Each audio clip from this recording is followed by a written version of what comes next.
प्रिय बंधुओं, श्रावण मास का आज 29वां दिवस। जैसा कि आपको मालूम है कि इस श्रावण के पावन पर्व पर भगवान शिव की शिवपुराण की कथा जो हमने दोहा चौपाइयों में तैयार की है और जो प्रकाशित भी हो चुकी है, इस प्रकार से यह कथा हम आपको नित्य प्रति इसमें से एक कथा सुना रहे हैं। और ये देखो कब तक चलती है, लगभग ये 150-200 कथाएं हैं इसमें।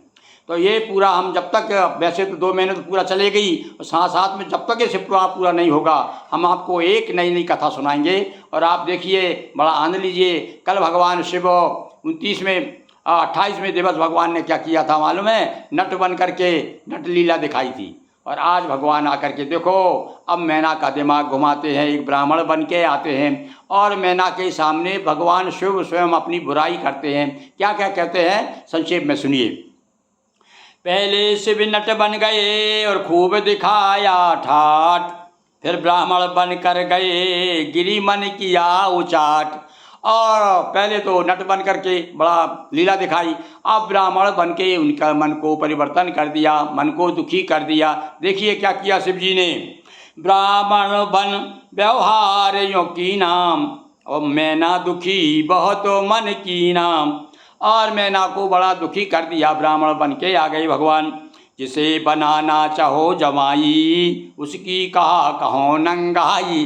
अब आप देखो, अब कहाँ आ गए भगवान, ब्राह्मण बन के आ गए और कहते हैं, अरे भे राजरानी, अरे मैं जिसको तुम अपना जमाई बनाना चाहती हो उसकी नंगाई सुनो, कैसा है वो। तुमने कहा किसके चक्कर में आकर के तुमने तय कर लिया है कि मैं अपनी लड़की उसको दूंगी।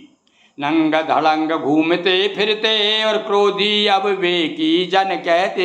अरे लोग उनको मूर्ख कहते हैं, क्योंकि जो आदमी नंग धड़ंग घूमता रहता है उसे कोई अच्छा कहेगा क्या, कोई विद्वान कहेगा है? अरे हमारे कुछ कवियों ने तो भैया क्या किया, भगवान शिव को बताया कि भैया देखो ये वस्त्रों की कितनी महिमा है। बोले कितनी महिमा है? तो एक कवियों ने संस्कृत में लिखा है कि वस्त्र पहने हुए थे इसलिए समुद्र ने अपनी लक्ष्मी दे दी विष्णु भगवान को, और ये नंगे धड़ंग घूमते थे इसलिए इनको विष मिला। तो इस प्रकार से मजाक उड़ाते हैं। तो यहाँ भगवान सिर्फ अपने बारे में कह रहे हैं कि अरे तुम वो किसको जमाई बना रही हो, वो तो नंगे धड़ंग घूमता रहता है, सारे लोग मूर्ख कहते हैं उसे। बस में रमाते मर घटवासी और जटाजूट वाले सन्यासी। अरे वो तो जटाजूट धारण करते हैं, सन्यासी हैं, मरघट में निवास करते हैं, घूमते फिरते रहते हैं। और नागहार भिक्षुक यति कुत्सित, सभी कार्य करते हैं अनुचित। एक भी काम उनका बता दो उचित हो तो सब लोग, सारे संसार में जितने भी कार्य हैं उन सबसे उल्टे ही चलते हैं वो है। और देखो सांपों का तो गले में हाथ डालते हैं और बड़ा कुत्सित रूप बना हुआ है, सारे काम उनके अनुचित हैं। ऐ संबंध बहुत दुखदायक। अब हमारा कहना मानो ना मानो, हम तुमको पते की बात बताते हैं कि यह संबंध जो है, तुम्हारी लड़की वहाँ पर सुखी नहीं रह सकती, बड़ा दुख देने वाला संबंध है, कभी नहीं होगा सुखदायक। रत्नों से तब भरा खजाना, उसके घर में एक न दाना।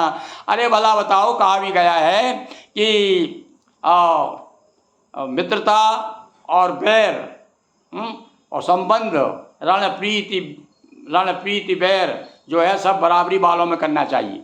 और तुम कहाँ हो राजा, तुम्हारे खजानों में रत्न भरे हुए हैं और उसके खजाने में क्या है, एक दाना भी नहीं मिलेगा। मतलब वो भी भीख मांग भाव खाएं, भीख मांग मांग के तो खाते तुम्हारी बच्ची भूखी मरेगी वहाँ जा करके, कहाँ के चक्कर में आ गए। इस प्रकार से जब मैना को समझाया तो इस प्रकार गिरिराज ग्रह गए गिरा कर गाज। ऐसा लग रहा जैसे बिजली गिरा दी उन्होंने। इस प्रकार गिरिराज ग्रह गए गिरा कर गाज, हिमगिरी से कहने लगी मैं ना हो नाराज। उमापति महादेव की जय, हर हर महादेव शंभो।